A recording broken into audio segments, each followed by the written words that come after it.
Gabigol volta a ser suspenso pelo CAIS, ou melhor, perde o efeito suspensivo que tinha obtido recentemente, que lhe permitia estar treinando e até jogando pelo Flamengo.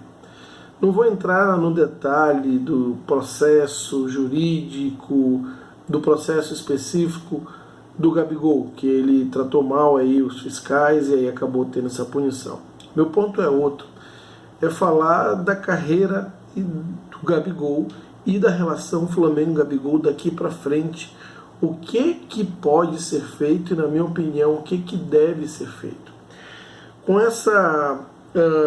a eliminação desse efeito suspensivo, o Gabigol está impossibilitado de jogar futebol, de treinar, até abril de 2025, até ano que vem.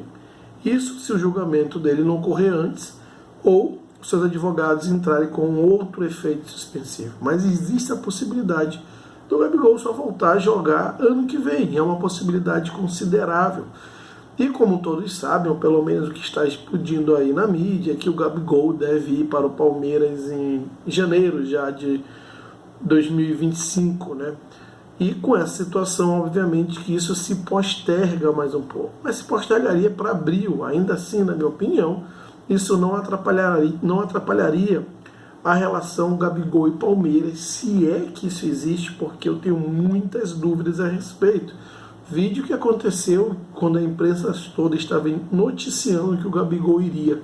Agora, na janela para o Palmeiras, ele mesmo desfez essas notícias dizendo que boa parte do que foi publicado eram notícias falsas, né? Algo infundado. Então, a gente não sabe realmente o que vai acontecer.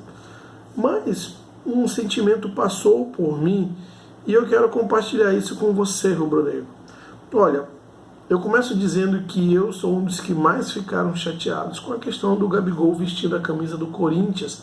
Não só isso, com a atitude dele indo num podcast, no podcast notoriamente de corintianos, e falando ali que gostaria de vestir a camisa do Corinthians, ou meio que flertando com o Corinthians. Também a atitude dele junto a esses fiscais, né, que foram realizar o exame antidoping, isso atrapalhou a relação dele profissionalmente com o Flamengo.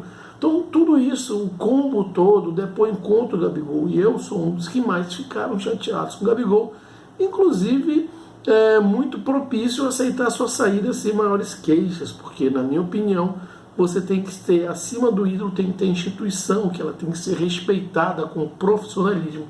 E, na minha opinião, o Gabigol faltou com esse profissionalismo, respeito à instituição e respeito à torcida que sempre lhe apoiou. Mas o ponto é que me passou um sentimento de, poxa, será que é assim que vai acabar a relação Gabigol-Flamengo? O cara sendo suspenso e quando acabar a sua suspensão ele jogar no outro time que, por sinal, é o principal rival do Flamengo nos últimos anos? Será que é assim que acaba uma das maiores identificações entre jogador e clube e torcida dos últimos tempos, ou pelo menos uma das maiores desse século, sem dúvida alguma? Será que é assim que vai acabar? Então passou um filme na minha cabeça e eu me lembrei que um dos momentos mais felizes que eu passei como rubro-negro, o Gabigol estava lá inserido. De novo, eu sei que o cara não está jogando nada, eu sei que ele fez um monte de besteira e a gente não vive do passado, a gente tem que ter a coerência de aplicar aquilo que a gente fala naquilo que a gente vive no dia a dia, né? Se a gente cobra profissionalismo, é claro que o Gabigol não está entregando hoje, você deve bola para frente e tratar de ter um outro jogador ou liberar o jogador para seguir em outro clube. A gente sabe tudo isso, mas sabe, futebol ele não é só razão. O futebol, principalmente, ele é paixão, ele é algo que desperta o teu lado passional. E eu me peguei pensando, será que é assim que eu quero que termine uma das relações onde eu me fui mais feliz como flamenguista, né? Aquele jogo contra o River que não sai da cabeça de nenhum rubro-negro em momento algum, né? Outros jogos, tantos, aquele pênalti naquela disputa de pênalti na final da Copa do Brasil contra o Corinthians no Maracanã, onde claramente ele reverte o lado emocional naquele último pênalti que ele cobra e traz o Maracanã para o jogo de novo. O jogo contra o Atlético Mineiro, que ele chama a torcida e faz aquele ambiente surreal naquele jogo, aquela atmosfera toda. Então o Gabigol, querendo ou não, gostando ou não, ele está inserido na nossa história de forma marcante.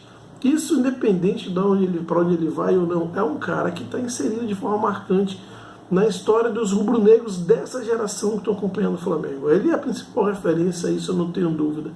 E eu acho, aí é uma opinião mesmo, você pode discordar ou não, que o Flamengo ele tem a obrigação de zelar por essa relação de ídolo, porque é ídolo de criança, é ídolo de rubro-negro. Não estou falando que tem que ficar com o Gabigol, mas a relação não pode acabar dessa maneira. E nesse momento eu acho que o Flamengo tem que estender a mão e apoiar o Gabigol. Não estou falando de renovar contrato, mas se mostrar ao lado do Gabigol nesse momento, como a torcida sempre fez.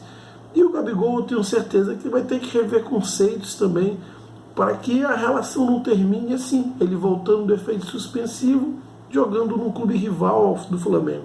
Eu acho que isso não seria bom nem para o Gabigol e nem para o Flamengo. A história desses dois, dessa relação Flamengo e Gabigol, ela precisa ser preservada, por mais que o Gabigol depois saia para outro clube, mas que não saia pela porta dos fundos, porque isso não vai deixar feliz nem o rubro-negro e certamente também não o Gabigol. Mas eu quero saber a sua opinião, então coloque aqui seus comentários, se inscreva no canal, deixe aquele like para que esse vídeo possa chegar a mais rubro-negros e, claro, até a próxima.